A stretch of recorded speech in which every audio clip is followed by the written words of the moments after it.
So there are 32 questions. 33 questions.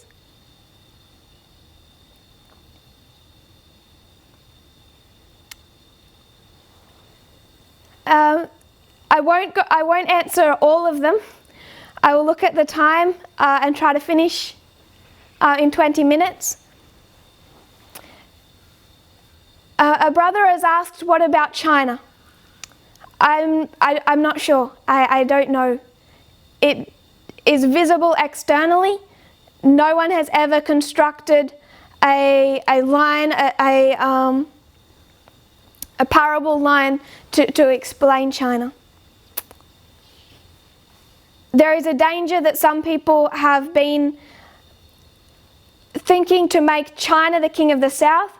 That is not, that goes against the World War's many studies. But I believe it does have its place.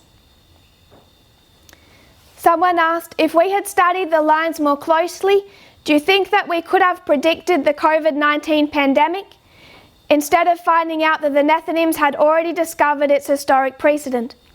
In the same way, do you think that a closer study of the lines will enable us to foresee in detail how Trump will win the 2020 election? A closer study of lines will always give more light. We didn't find out about the connection between the Spanish flu and the current pandemic through the Nethinims. It was understood through the lines. It wasn't that we heard the world speak about the Spanish flu and then we connected them on the lines.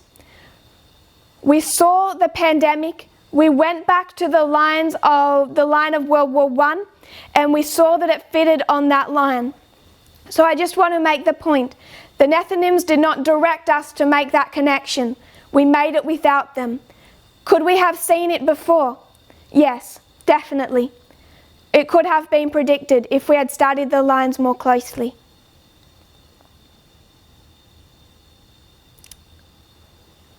Someone has asked, how do you study inspiration and research topics on the internet without getting confused by all the noise? What media sources do you trust and read and watch for world news? As we see the issues that also exist for the leaders of the Nethinims, we know that we take over that leadership. So whatever message they're getting now, we have to recognize is flawed. Just the exact same way for the priests, our first angel, Elder Jeff, what problem did he have? He didn't know how to use parable methodology. He had his own flaws. So those who lead the world and give them the message that plows, that prepares them for harvest, they're also flawed. So we should always look at external sources as being flawed and investigate. The flaws are not the same between CNN and Fox. They are two different types of flaws.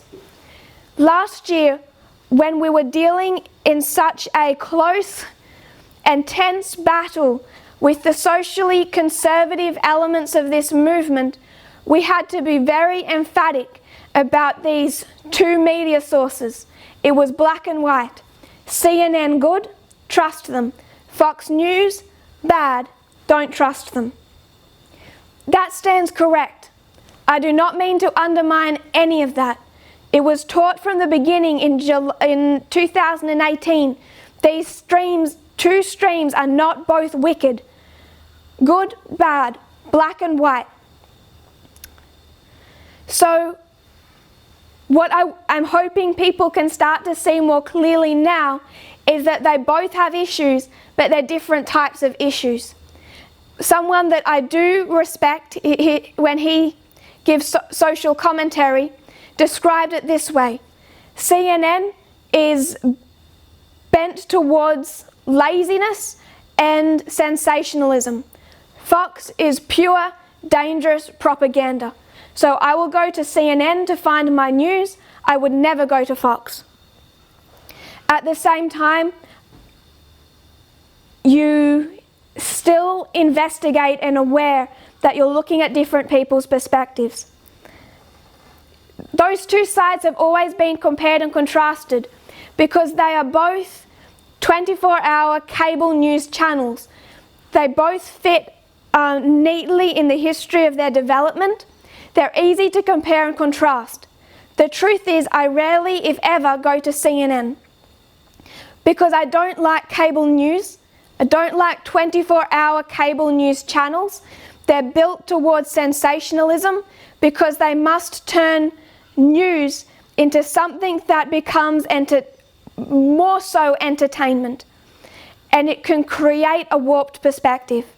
So if I'm going to do my personal investigation, not everyone is able to access the Washington Post or the New York Times because they require a subscription. It's one purpose of the media broadcast is to get the best articles in front of the people who can't necessarily access subscription, but they are good sources. The Guardian is not a subscription source, but it is a good source. Someone suggested The Intercept. I have not closely used them, but I believe that they are a good source. There are other YouTube channels, videos on YouTube but separate. PBS, particularly Frontline, do a fantastic job. The New York Times has also put out videos, but yes, someone reminded me The Atlantic is good. There are these streams. You have to be aware that to try and appear balanced, some of them also have pieces written in them by social conservative Trump supporters. So you may still find articles in them that are very biased towards Trump. At least with the Washington Post, I can't remember his name directly, but there's one they put on regularly who is very pro-Trump. So it's still good in any source to try and check who wrote it, when they wrote it, just as if you would for a Bible passage. You check the context, and then because it's not inspiration, you check for bias. There was on the media broadcast last night, there was shared another YouTube channel that gave in about 4 minutes an overview of the Sunni Shia split in the Middle East and then the proxy wars that split was participating in. I think that was the Wall Street Journal. Some of those might require a subscription. I don't have a subscription to them, but they still have YouTube videos that are free to access. So these sources are good, but every source requires an investigation.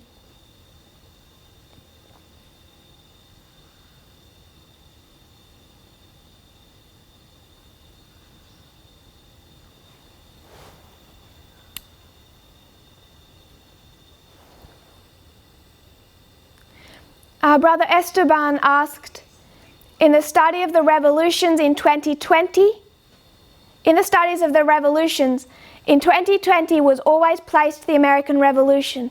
What is the reasoning?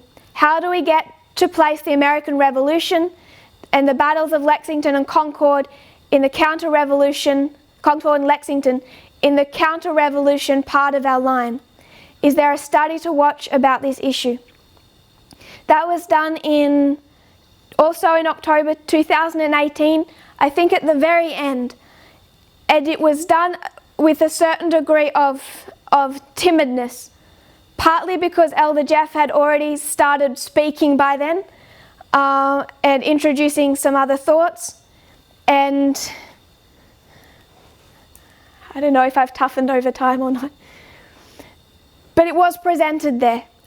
In summary, it was through prophetic time spans, the same way that 2014 was made a midpoint. Particularly to 2019 was brought the 490. You have the 490 the same way you do the 2520, and you get the 245 years. that takes you back to the American Revolution. I don't like giving quick answers to a longer study, so I would recommend that you can go back there to see the Battle of Concord and Lexington. Similarly, for the next question, how do we get the year for Panem 2021? I think a whole study needs to be done on that if we're going to be anchored. So I won't answer that too briefly. That was also presented in October 2018, but it was done in quite a shallow way. Since then, there have been other evidences rise up, particularly through the Millerite understanding of Daniel 11 verse 40 and the 10-year proxy wars. But I would suggest for those studies, for bringing in those time spans and the establishing Panem, I probably won't attempt to do that now.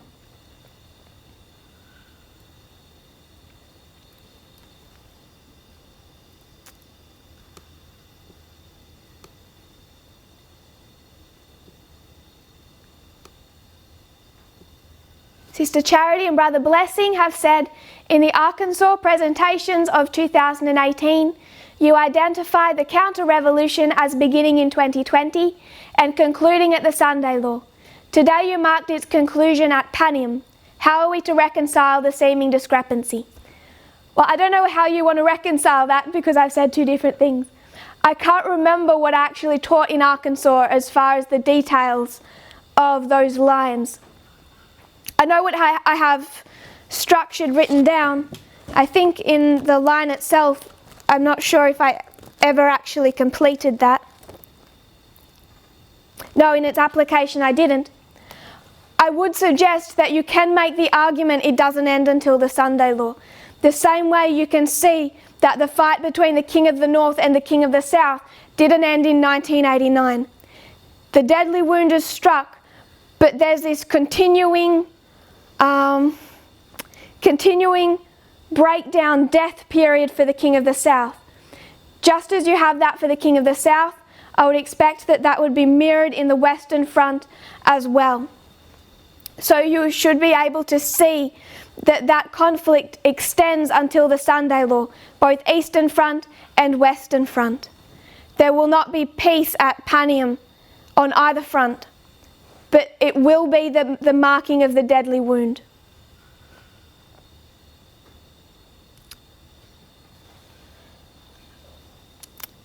Someone is asking anonymously, how long will it be until the end of the world? Specifically, I am wondering how high I should set my education and career goals as I'm looking towards the professional field. We encourage people to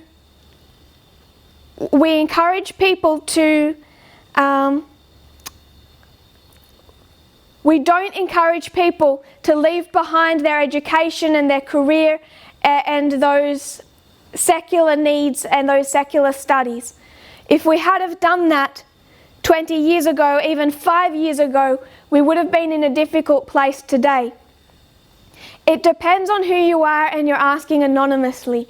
I don't like answering anonymous questions because I don't know the person's individual circumstances and I could give advice that doesn't suit their individual circumstances. So I would encourage you to speak to someone. You may have a local leadership team. You may have an elder over your district. We have very few of those, if any. You will certainly have a continental elder that you can speak to. I would encourage you to do that and actually explain your personal situation if you have those concerns. In general, we encourage people to continue. There is not suffering caused in 5 years' time by those who have left behind what could mean secular employment.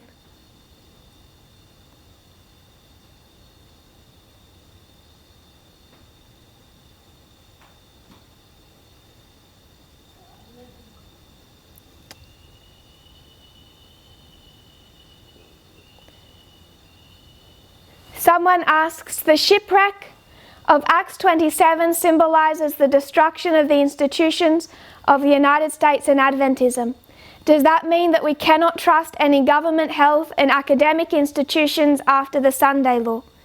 Or is it, the shipwreck, only about the American government system? How will these institutions look like after the Sunday law?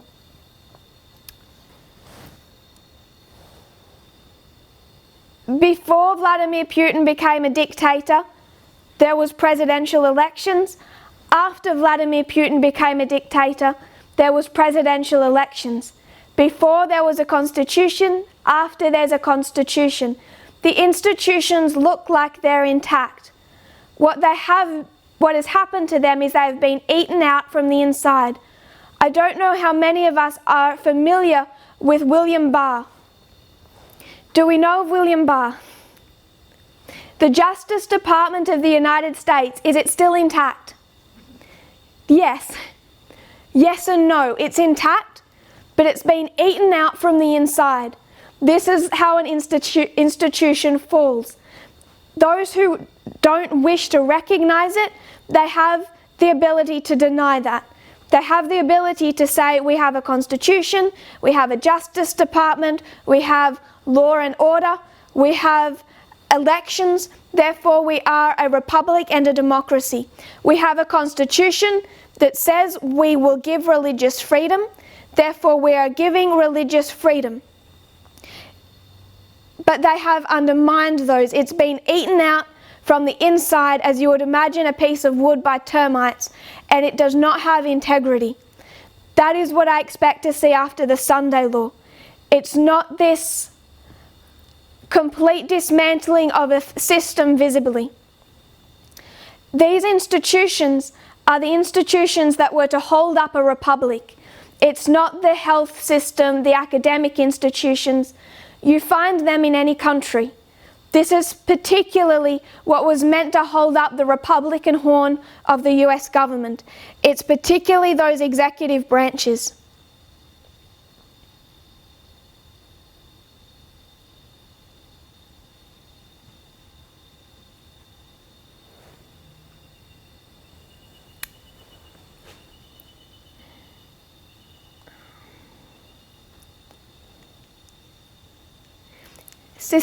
Sister Linda asked about baptism during a pandemic. This is a question that we have. Been asked quite a lot lately because people have some anxiety attached to this. Elder Parminder and myself have said emphatically a number of times, priests should be baptized by 2021. We've said that before the pandemic quite forcefully. There is no reason that someone who is a priest should not be able to take part in baptismal studies and be baptized. There was a fear last year where people said, if I'm not baptized by 2019, am I lost? And we said no, specifically November 9. People were afraid if they were not baptized by November 9 that they were either lost or that they did not have the right to be a priest. So we fought against that. Where we have the ability, we should be baptized. Now in the history of a pandemic, it has become more difficult. We should still be able to get baptismal studies to those who need them. There are some difficulties still in some corners of the world field. But for the most part, we can get baptismal studies to people. We struggle to get people there to baptize them in the immediate. If that logistical issue means that people are not baptized by 2021, that does not impact their standing as a priest, that does not impact their salvation. They will be baptized when the opportunity arises for that to take place. So I want people to see the need, the necessity of taking these studies, the necessity of being baptized, but remove the anxiety that this impacts salvation where they do not have the opportunity to be baptized. How do we know which advices of Ellen White are good? You take them to a line. You see the consistency. I think we need to get used to using our methodology. It's the misusing of our methodology where these methodologies are being treated as philosophies instead of rules by which we take a subject to a line that has led us astray. So when she gives advice, look at its context. Look at all that she says about that advice. Bring it to a line and see the consistency through generations. If Ellen White is saying that something is a good advice, we have to recognize that it's just good advice. But how we handle that in today's generation, we need to take to our methodology too.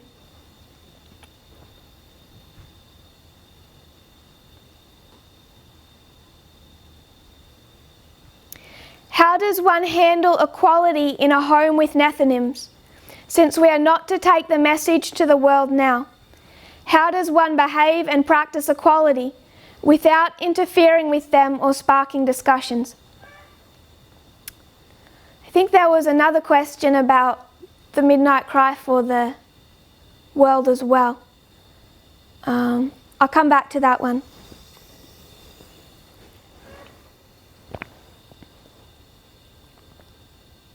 I'm always conscious when I drink now that I can't do it with two hands.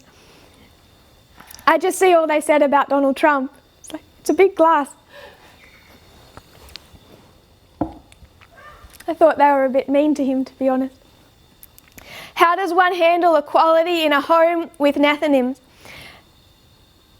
Again, it's asked anonymously, which I understand when it's something so personal. But again, there's so many variations. I know of a friend of mine, and it's this way in many homes. His mother is a conservative Adventist, and it's her self-worth to be able to feed her boys. That's where her self-worth comes from. So for him to just go in and take over from her when she doesn't understand, it actually has the effect of hurting her. So it's handled in the right way. I think if we know the person that we're dealing with and the context, then we will understand how to handle the situation. There are so many variations to that question. I think recently he just hid the washing up so that she couldn't do it. I think he hid it under his bed or something. And that way she could see it as fun. He was trying to help her after she had fed the family. So the person says, how do we do that without interfering with them or sparking discussion? I believe we should interfere. We should spark discussion. If these are the people that we are living with, we should live to what we believe in. If we believed that we needed to practice Sabbath keeping, we would do so visibly around them, and it would of course immediately spark discussion. Even though we weren't going to the Nethinims yet, in our own household, there would be the discussion, why aren't you working on Sabbath? Why won't you come and go shopping with me on Sabbath? It would be impossible to avoid. These discussions are impossible to avoid when it comes to people observing you closely. And equality, practiced equality, should be just as visible to the people observing us than it would be if we kept the Sabbath. We should have the same degree of visibility that we believe in equality. What I would not do is start forcing the issue. If we say, I believe in equality, therefore, to my mother, I'm a man, I'm going to cook dinner 3 nights a week. And she says, no you won't. We can't force her. If they start arguing back and attacking equality, we don't force that upon them. We don't get into arguments and debates. The time for being forceful is the wrong word. The time for bringing this to them as this is a life and death message, you must accept it, that is not now. But we should be willing to use our influence to help them along those steps. Again, it depends entirely on context and who we're talking about. If someone is in a position where they are being abused because they are subjected to mental or physical abuse, then of course that is different again. So asked anonymously, I don't have a concrete answer for you. Again, I would suggest that you speak to your leadership, those that you know fully understand the message and equality correctly, or a continental leader that you're willing to open up to.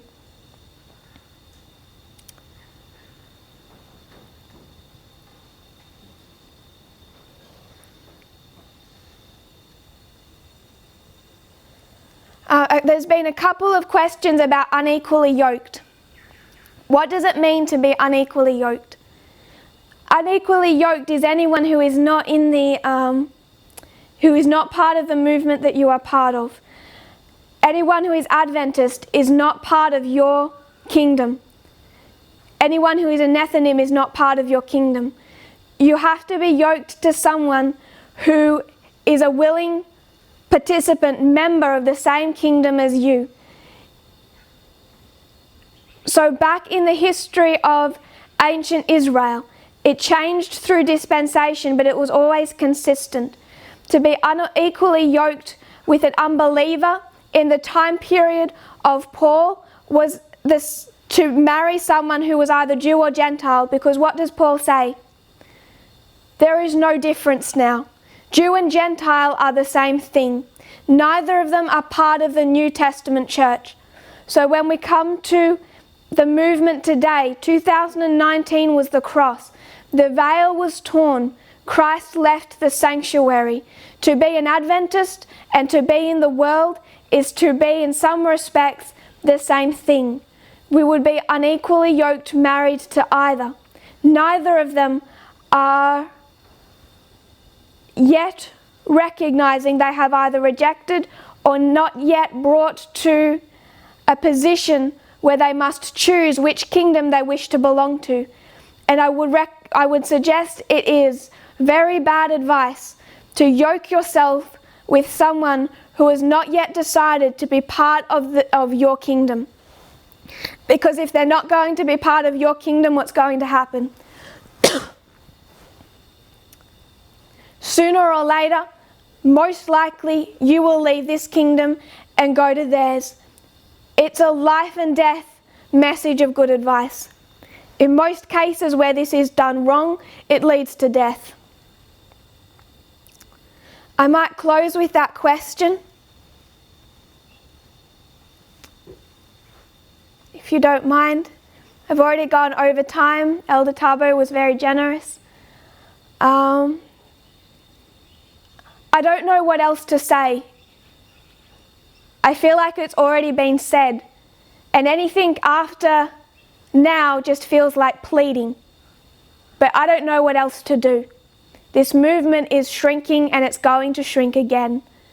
All I can ask is that people trust the cords. Why I don't like Zoom is because this is so one-dimensional. Zoom does not replace person-to-person meetings. It does not replace camp meetings, where I just wish I could come to every individual struggling afterwards and sit with them and show them that I love them and that I care about them. Someone messaged me recently. He was joking. He gave me this joke. He said, I have to stay in the movement because if I don't stay in the movement, I won't get served this food dish that your mother makes that I like. And I wrote back to him and I said, brother, if you leave the movement, come and sit in your car, we'll bring it to you. I don't want people to be left feeling that they aren't cared about. And that is so hard to express over such a one-dimensional platform. I hope that when we come back to outside of this pandemic, people will not treat Zoom as a replacement for camp meetings. It's the best we can do in the time of trouble, at least at this point. But all I can say is please trust the cords. If you kneel with me, we will close in a word of prayer. Dear Father in heaven, we see how you have guided over now more than 3 decades of this movement. We see, Lord, how you are eternal and you have fought this great controversy fight for thousands of years. Your understanding and wisdom is so far beyond ours. Lord, I pray that we will cling to everything that you give us, all of your good advice, all of your laws, all of your cords. May nothing separate us from them. May we realize our only hope is in a new kingdom, not just for us, but all of those people suffering, Lord, all of those who may never hear this message, but who you judge to be suitable members of your new kingdom in heaven. When we find people there from Libya and Yemen who never got to hear this gospel message, who suffered so much on earth, and we can know that we established this kingdom not for ourselves but for them, for all those who built the ark who never got on it, for Noah who built the ark, not just for him and his family, but for all those that he had care over, that God had given him responsibility over to care for, that he had built the ark for them. May we be willing to do similarly. No earthly kingdom can help those people. May we see their souls as worth equal to our own, equal to the loved ones around us. I pray, Lord, that you help us to get this right, that we can be ready for the increase of knowledge that we are already in, to receive it when it is formalized. I pray this in Jesus' name. Amen.